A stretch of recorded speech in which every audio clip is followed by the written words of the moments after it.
I'm about out of battery, but I'm going to go ahead and just do a quick video here. So I have the extended about another 15 inches.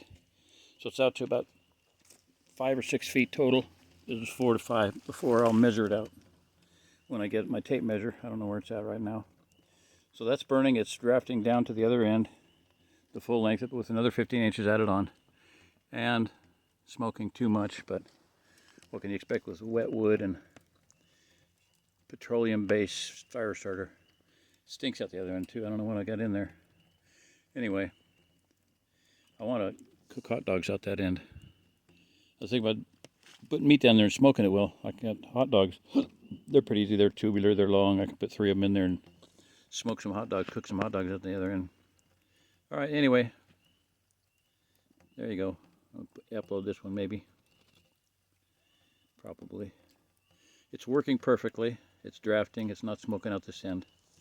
Smoking out the other end too much. But once I get it running really hot, and it's not running that hot right now, although it's starting to glow. You can see the glow there. Let me get over where you can see that better.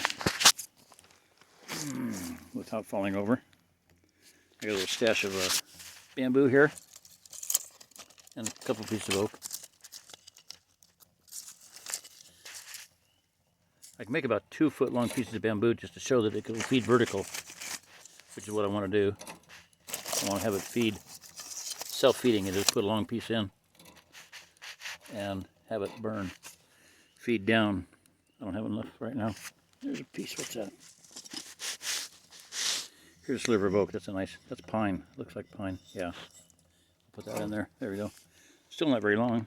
I want to get about 2 or 3 foot pieces to show so that it'll feed vertically. Okay, I'm moving myself slowly, carefully, so I don't fall because it's dark and there's rocks and trip hazards, and I don't want to stomp on my